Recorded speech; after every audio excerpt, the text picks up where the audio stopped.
আর শুরুতে আমরা নজর রাখবো হাওড়ার দিকে। হাওড়ার মঙ্গলাহাট, যেখানে একটি দুর্ঘটনা এবং সেই দুর্ঘটনায় দুজনের মৃত্যু হয়েছে। হাটের বিজনেস টাওয়ার থেকে লোহার পাইপ, সেখানে মৃত দুই, যে খবর সামনে আসছে হাওড়া সেখানে মঙ্গলাহাট। আমরা জানি মঙ্গলবার করে হাট বসে এবং সেই হাটবারেই দুর্ঘটনায় মৃত্যু হয়েছে এক ব্যবসায়ী এবং এক শ্রমিকের। দেবাশিস প্রতিনিধি আমাদের সঙ্গে রয়েছেন। দেবাশিস, কিভাবে ঘটলো এই দুর্ঘটনা? দেখো, এখনো পর্যন্ত প্রত্যক্ষদর্শী যে রয়েছে, যারা মূলত শেখ ইরফান, যার মৃত্যু ঘটেছে, ব্যবসায়ী, সে কিন্তু তার যে ভাই সেও সঙ্গে ছিল। তার কথা অনুযায়ী তারা যখন এই হাট ছেড়ে কার্যত তাদের বাড়ির দিকে যাওয়ার রওনা দিচ্ছিল, সেই সময় হাওড়া হাট অর্থাৎ মঙ্গলাহাট অর্থাৎ হাওড়া পুরসভার পিছনে একটি বড় বিল্ডিং রয়েছে। যে বিল্ডিংটি মূলত সেখানে গোডাউন হিসাবে রাখা হয়, ব্যবসায়ীরা সেখানে জিনিসপত্র রাখে। সেই বিল্ডিং এর কাজের সময় কোনো রকম কাজ চলছিল, সেই কাজের সময় ভারী লোহার রড সেখান থেকে কিন্তু উপর থেকে পড়ে যায়। 3 থেকে 4 তলার উপর থেকে সেই লোহার রড পড়ে ইরফানের মাথায় এবং তার পাশে দাঁড়িয়ে ছিল তাদেরই এক শ্রমিক খোকন বলে। তার পিছনের মাথায় পড়লে তারা কিন্তু রক্তাক্ত অবস্থায় সেখানে পড়ে যায় এবং সেখানে ঘটনাস্থলে তাদেরকে মৃত্যু হয়। তবে এই মৃত্যু ঘিরে কিন্তু ব্যাপক চাঞ্চল্য ছড়িয়েছে গোটা এলাকায়। তার কারণ এই এত বড় হাট, যেখানে কয়েক হাজার লাখ লাখ মানুষ সেখানে সারাদিন ধরে সেখানে ব্যবসা করেন, বহু ক্রেতা আছেন, সেখানে কেন আজকের দিনে এইভাবে লোহার রডের কাজ করা হচ্ছিল, বা এই এত বড় একটি বিল্ডিং যেখানে কোনো নিরাপত্তা না নিয়ে সেখানে কিভাবে লোহার রড ওখান থেকে ভেঙে পড়লো, সেটাও কিন্তু খতিয়ে দেখছে হাওড়া থানার পুলিশ। আর তাই নিয়ে কিন্তু যথেষ্ট অভিযোগ রয়েছে ব্যবসায়ীদের। এবং এই বিল্ডিং তৈরির শুরু থেকেই কিন্তু একটি অভিযোগ উঠছিল যে বেআইনি ভাবে এত বড় একটি বিল্ডিং করা হয়েছে, একেবারে হাওড়া পুরসভার বিল্ডিং, সেই বিল্ডিং লাগোয়া এই ব্যবসায়ী টাওয়ার, বিজনেস টাওয়ার, সেখানকার থেকে কিন্তু লোহার রড পড়ে দুর্ঘটনা ঘটে এবং যার জেরে দুজনের মৃত্যু হলো। সবচেয়ে বড় বিষয় হচ্ছে এই ঘটনা যদি আরো 1 ঘন্টা আগে ঘটতে পারত, তাহলে কিন্তু আরো মানুষের প্রাণ যেতে পারত বলে মনে করা হচ্ছে। তার কারণ সেখানে বহু মানুষ একেবারে শেষের দিকে, মঙ্গলাহাট যখন শেষ 12টার পর, তখন কিন্তু এই দুর্ঘটনা ঘটে। সেই কারণে দুজনের মৃত্যু হয়েছে। এই ঘটনা আরো কিছুক্ষণ আগে যদি ঘটতো তাহলে আরো বহু প্রাণ যেত। তবে ইতিমধ্যেই কিভাবে এই রড ভেঙে পড়া হয়েছে সেই বিষয়ে পুরসভা এবং হাওড়া থানার পুলিশ কিন্তু পুরো বিষয় খতিয়ে দেখছে। একেবারে দেবাশিস, কিভাবে এই লোহার পাইপ ভেঙে পড়ে তাই নিয়ে তদন্তে হাওড়া থানার পুলিশ। তবে এই জায়গা থেকে আরো একটি প্রশ্ন সামনে আসছে, যেমনটা তুমি বললে যে ঠিক পুরসভার পেছনেই বেআইনি নির্মাণ বহুতল, সেখান থেকে লোহার পাইপ ভেঙে পড়ে। এই জায়গাটা একটু বোঝার চেষ্টা করব। দিন ধরে কিন্তু যখন 2013 পর যখন যে বোর্ড তৈরি হয়েছিল হাওড়া পুরসভা, তারপরে হাওড়া পুরসভা যে নিউ কমপ্লেক্স, সেই বিল্ডিং, তার পিছনে একটি বড় জমিতে একটি বিল্ডিং হয়ে ওঠে। সেই বিল্ডিং মূলত যেটা জানা গেছিল আগে যে পুরসভার যে দপ্তর, সেখানে স্থানান্তরিত হবে। কিন্তু পরবর্তীকালে আমরা দেখতে পারি যে ওই বিল্ডিং কিন্তু কার্যত ব্যবসায়ীরা তারা কিন্তু সেখানে ব্যবসা করতে শুরু করে। অর্থাৎ যে প্রমোটার বা যে ঠিকাদার সংস্থা সেই বিল্ডিং করেছিল, তারা কিন্তু পুরসভাকে হস্তান্তর না করে সেই বিল্ডিং তাদের নিজেদের ব্যবসার কাজে লাগায় এবং সেটি কিন্তু পুরসভা। তাহলে কি দেবাশিস এটা মঙ্গলাহাটের বেআইনি নির্মাণ? দেখো, বেআইনি নির্মাণ কিনা তা খতিয়ে দেখা হবে পুলিশের তরফ থেকে। তা প্রথম কথা হচ্ছে, দ্বিতীয়, এত বড় একটি বিল্ডিং, তার নিরাপত্তা ব্যবস্থা নিয়ে কিন্তু প্রশ্ন চিহ্ন থাকছে। পরবর্তীকালে পুলিশের এই যে বিল্ডিং এ নতুন করে কাজ হচ্ছিল কিনা বা এই লোহার রড এলো কোথা থেকে, তা খতিয়ে দেখা হবে। পুরসভার তরফ থেকেও কিন্তু বিল্ডিং কর্তৃপক্ষ তাদের কাছ থেকে রিপোর্ট চাওয়া হয়েছে। পাশাপাশি হাওড়া থানার পুলিশের তরফ থেকে পুরো বিষয়টি কিন্তু তদন্ত করা হচ্ছে। মৃত পরিবারের অভিযোগের ভিত্তিতে অনিচ্ছাকৃত খুনের মামলা রুজু করেই এই মামলা করা হবে এবং মামলা করা হবে বলে পুলিশের তরফ থেকে জানানো হয়েছে। তবে এই ঘটনা ঘিরে কিন্তু যথেষ্ট উত্তেজনা রয়েছে হাওড়া হাট চত্বরে। হাওড়া হাট চত্বরে যথেষ্ট উত্তেজনা। দেবাশিস, তুমি আমাদের সঙ্গে থাকো। পরিবার সূত্রে কি জানতে পাচ্ছি আমরা শোনাবো আপনাদের। এখানে আমরা কাজ করে টুপির কাজ করি, আমরা মোটায় মাথায় বস্তা দিলাম, ওর রেখে এসছে, ওকে টাকা দিচ্ছিলাম সাইডে দাঁড়িয়ে, আর ওপর থেকে কাজ করছে, রড পড়ে গেছে। আচ্ছা, কোনো সেফটি কিছু ছিল না। হ্যাঁ, মাথায় ডাইরেক্ট রড পড়েছে, আমিও দাঁড়িয়েছিলাম। দেবাশিস আমাদের সঙ্গে রয়েছেন। দেবাশিস, আমরা শুনলাম অভিযোগ করা হচ্ছে কোনো নিরাপত্তা ব্যবস্থা ছিল না, বহুতল যে রয়েছে সেখানে কাজ হচ্ছিল এবং আচমকাই লোহার পাইপ পড়ে যায়। এই জায়গা থেকে বড়সড় প্রশ্ন, এই বহুতলটি কার, কাদের বিরুদ্ধে সরাসরি গাফিলতির অভিযোগ সামনে আসছে?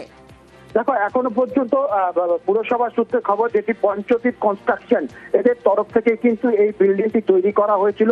মূলত প্রাথমিকভাবে যেটা জানা হয়েছিল যে এটি হাওড়া পুরসভার বিল্ডিং তৈরি হচ্ছে, সেখানে হাওড়া পুরসভার দপ্তর সেখানে স্থানান্তরিত হবে এবং যে বিল্ডিং রয়েছে হাওড়া পুরসভার সেই বিল্ডিং এ মেরামতির কাজ হবে। পরবর্তীকালে দেখা যায় কয়েক বছর পর বিল্ডিং তৈরির পর সেখানে কার্যত হাট ব্যবসায়ীরা ব্যবসা করতে শুরু করেন। আর পঞ্চদ্বীপ কনস্ট্রাকশনের তরফ থেকে জানানো হয়েছিল যে সেই সময় এই বিল্ডিং কিন্তু টেন্ডার দেওয়া হয়েছিল, সেই টেন্ডারেই কার্যত লিজে নেওয়া ছিল হাওড়া পুরসভা থেকে, যেখানে বিজনেস টাওয়ার হিসেবে কাজ করা হতো। কারণ দূর দূরান্ত থেকে হাট ব্যবসায়ীরা আসেন, তাদেরকে মালপত্র রাখার খুব সমস্যা হয়, ফলে সেটিকে গোডাউন হিসাবে ব্যবহার করতে পারতেন ব্যবসায়ীরা।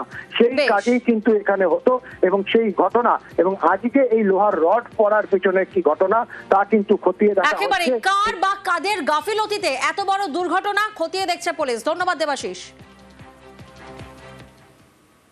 উত্তর 24 পরগনার শাসনে বিদ্যুৎস্পৃষ্ট হয়ে এক যুবকের মৃত্যু, আর তার জেরে তুলকালাম।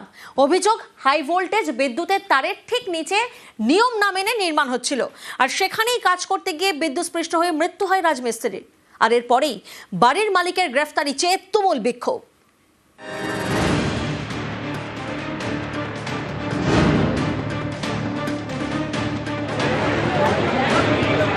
উত্তর 24 পরগনার শাসন, এখানকার গোলাবাড়ি দাদার মোড় এলাকায় নিয়ম না মেনে নির্মাণের অভিযোগ, সেখানে বিদ্যুৎস্পৃষ্ট হয়ে রাজমিস্ত্রির মৃত্যু।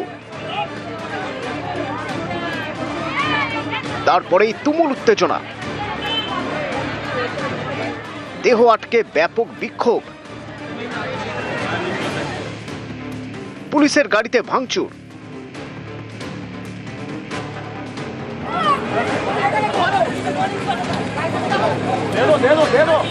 পরিস্থিতি সামলাতে পুলিশের লাঠি,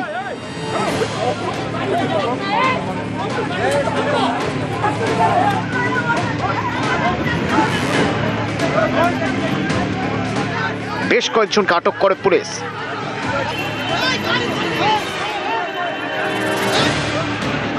প্রিজন ভ্যানে তোলার সময় পুলিশের থেকে আটকদের ছিনিয়ে নেওয়া হয়।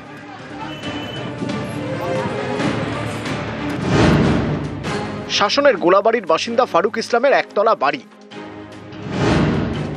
বাড়ির ছাদ থেকে ফুট 3 উপরেই হাই ভোল্টেজ বিদ্যুতের তার। তা সত্ত্বেও ফারুক দোতলা করছিলেন। স্থানীয়দের অভিযোগ, নিয়ম না মেনেই দোতলা তৈরি করা হচ্ছিল,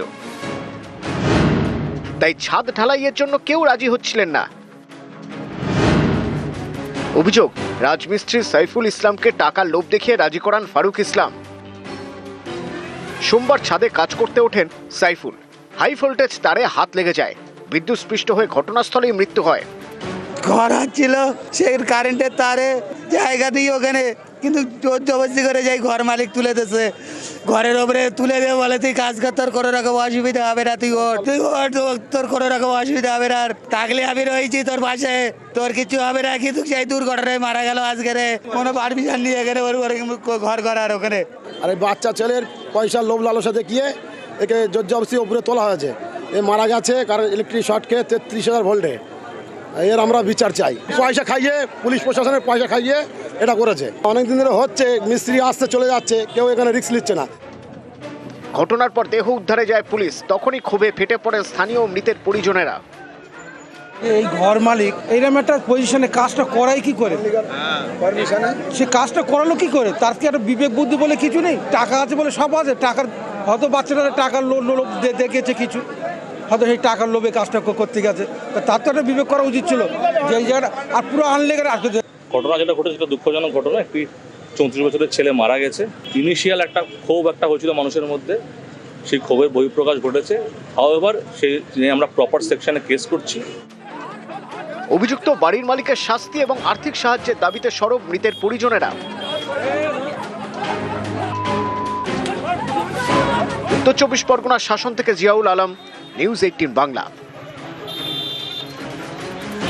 গ্রেফতার নয়, আত্মসমর্পণ। 4 দিনও গ্রেফতার নয় আক্তার আলী। কোর্টে গিয়ে আত্মসমর্পণ আক্তার আলীর। আরজি করে দুর্নীতিতে অভিযুক্ত আক্তার আলী। অমিত প্রতিনিধি আমাদের সঙ্গে রয়েছেন। অমিত, যে প্রশ্নটা বারবার জোরালো হয়েছে যে কেন গ্রেফতারিতে গড়িমসি? একেবারে এই প্রশ্ন কিন্তু ইতিমধ্যেই তুলতে শুরু করেছেন অন্যান্য যে 5 জন অভিযুক্ত রয়েছে তাদের আইনজীবীরা। শুক্রবার একজনের বিরুদ্ধে, এই আখতার আলীর বিরুদ্ধে নন বেলেবল অ্যারেস্ট ওয়ারেন্ট ইস্যু হলো, কিন্তু শুক্রবার পরে আজকে মঙ্গলবার এই মাঝের 4 দিন কেন গ্রেপ্তার করা হলো না, কেন সিবিআই থেকে গ্রেপ্তার করে আদালতে পেশ করলো না, এই প্রশ্ন কিন্তু ইতিমধ্যে উঠছে।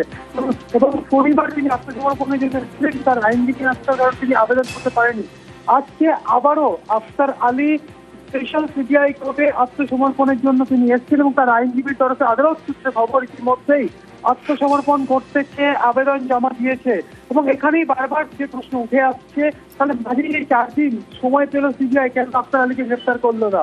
আখতার আলী শুক্রবার যখন দুপুর 12:30টার সময় কোর্টের তরফে নন বেলেবল অ্যারেস্ট ওয়ারেন্ট যখন ইস্যু করা হচ্ছে, তখন আখতার আলী আন্দোলনের একটি নার্সিংহোমে চিকিৎসাধীন ছিলেন। সেক্ষেত্রে সিবিআই চাইলেই, আইনজীবী মহল মনে করছে সিবিআই চাইলে আইনের যে প্রসেস রয়েছে বা আইনের যে প্রক্রিয়া রয়েছে তাকে কোর্ট অ্যারেস্ট করে আদালতের কাছে এসে সিবিআই বলতে পারতো যে আমরা নার্সিংহোমে আখতার আলীকে সোন অ্যারেস্ট করলাম এবং সেখানে নজরবন্দি করে রাখা হয়েছে, সুস্থ হলে আদালতে আমরা পেশ করবো। সিবিআই সেটি করলো না।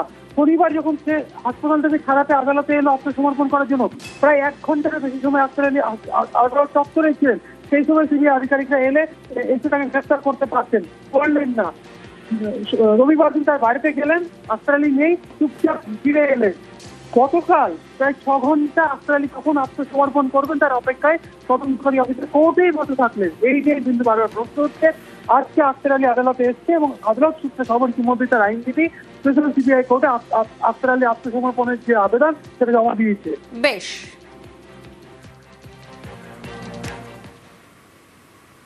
3 দিন নিখোঁজ থাকার পর দেহ উদ্ধার। শিলিগুড়ির মাটিগাড়ায় রীতিমতো এই ঘটনায় চাঞ্চল্য। ত্রিকোণ প্রেমের বিবাদে খুনের অভিযোগ সামনে আসছে। পার্থ প্রতিনিধি আমাদের সঙ্গে রয়েছেন। পার্থ, কিভাবে এই খুনের ছক কষা হয় এবং নেপথ্যে কি কারণ উঠে আসছে? যেটা প্রাথমিকভাবে জানা যাচ্ছে, নিহতের দিদির তার যেটা অভিযোগ, এই ত্রিকোণ প্রেমের জেরে কিন্তু খুন, এবং 1 মাস খানেক আগেই কিন্তু এই নিহত ছাত্রের সঙ্গে পাড়ারই এক বন্ধুর বচসা হয়। সেই সময় একে অপরকে দেখে নেবে বলে হুমকিও দেয়, কিন্তু তারপর গত শনিবার থেকে আচমকা নিখোঁজ হয় এই নিহত পড়ুয়া, এবং তাকে ফোন করে ডেকে নিয়ে যাওয়া হয় তার বাড়ির থেকে অনেকটা দূরে শুকনা জঙ্গলের কাছে। সেখানে তাকে মারধর করা হয়, পিলচয় ঘুষি, এবং তারপর তার মূল যে অভিযুক্ত সে তার কোমরের বেল্ট খুলে এই স্কুল পড়ুয়ার গলায় পেঁচিয়ে শ্বাসরোধ করে খুন করে, এমনটাই কিন্তু প্রাথমিকভাবে অভিযোগ উঠে এসেছে। গোটা বিষয়টি খতিয়ে দেখছে মাটিগাড়া থানার পুলিশ, এবং ইতিমধ্যেই কিন্তু এক নাবালককে পুলিশ গ্রেপ্তার করেছে। ঘটনার সময় নাবালক সেখানে উপস্থিত ছিল বলে প্রাথমিকভাবে জানতে পেরেছে, এবং তাকে জেরা করেই কিন্তু কোন জায়গায় খুন হয়েছে এবং সেখান থেকে গিয়েই কিন্তু নিহত ছাত্রের দেহ উদ্ধার হয়। গোটা ঘটনা নিয়ে মাটিগাড়া শিমুল থানায় উত্তেজনা রয়েছে। হয়তো বন্ধু বান্ধবের বাড়ি গেছে, সকাল তাকে যাদেরকে সন্দেহ করা হয়েছে কিন্তু তখন ও স্বীকার করে না। রাত 2:30টার দিকে গিয়েছিলাম, সে স্বীকার করেছিলাম। শুনতে পারি 1 মাস আগে ছিল 3 জন মিলে আমাদের ভাইয়ের সাথে ওই টোটোওয়ালার তো কোথায় নিয়ে গেছি মারামারি হয়, বিবাদ হয়। অফিসারগুলো বলছে, আমরা সকালে গিয়ে দেখি ও নাই। আমরা তো আগে জানতাম না, পরে শুনলাম একটা মেয়ে নিয়ে নাকি। আমরা 10 থেকে খোঁজা শুরু করছি, করার পরে আছে আশেপাশে বন্ধু বান্ধবের বাড়ি। রাত্রে বুঝতে মোটামুটি 2-4টা বাড়ি আসে না, 4টার দিকে সে বডি মিলছে। একদিকে আপনারা দেখলেন ত্রিকোণ প্রেমের জেরে খুন, আর এবার দেখাবো মাত্র 30 টাকা। মাত্র 30 টাকার জন্য স্ত্রীকে খুন। হারোয়ার ঘটনা। রাতে 30 টাকা নিয়ে স্বামী এবং স্ত্রীর মধ্যে বচসা হয়, আর তারপর পাড়াপড়শিদের হস্তক্ষেপে সাময়িকভাবে বিবাদ মেটে, কিন্তু তারপর ঘটে যায় নৃশংস এক ঘটনা। অনুপম প্রতিনিধি আমাদের সঙ্গে রয়েছেন। অনুপম, কি জানা যাচ্ছে?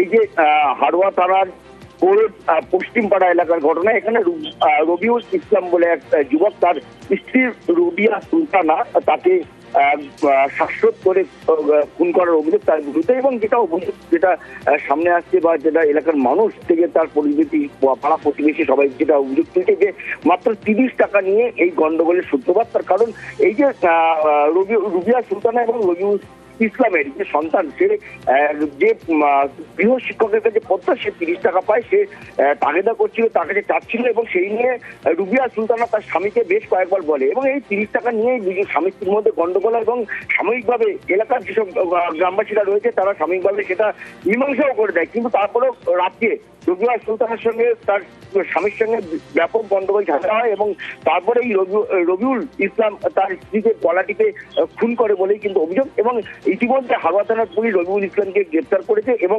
রুবিয়া সুলতানের দেহটি উদ্ধার করে ময়নাতদন্তের জন্য বসিরহাট মহকুমা হাসপাতালে পাঠিয়েছে।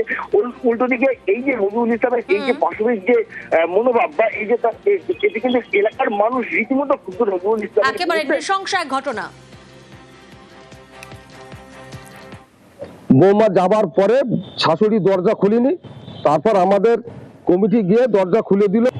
রাত্রিবেলা ওকে মারধর করে এবং গলা টিপে হত্যা করে নিজের সিলিন্ডার, হাওড়া থানায় এসে নিজের সিলিন্ডার পুরো স্বীকারোক্ত হয়েছে।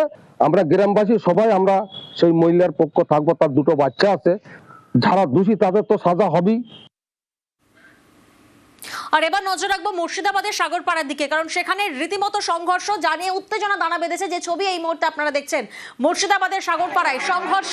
সাগরপাড়ার ধনিরামপুর বাজার এলাকায় রীতিমতো মারপিট, এবং সেই মারপিটে জখম দুপক্ষের 4 জন। হামলা, পাল্টা হামলা।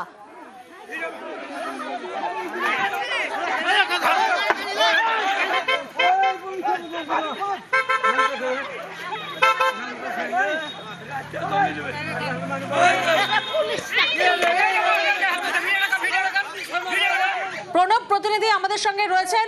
প্রণব, কি কারণে এই সংঘর্ষ এবং এই দুপক্ষ আসলে কারা? সামান্য জমি দখলকে কেন্দ্র করে উত্তপ্ত মুর্শিদাবাদের সাগরপাড়ার ধনিরামপুর বাজার এলাকা সকালবেলাতেই রহিম শেখ তার জমি রয়েছে, তার পাশেই নাজমুল শেখ সে দখল নিতে আসে বলে অভিযোগ।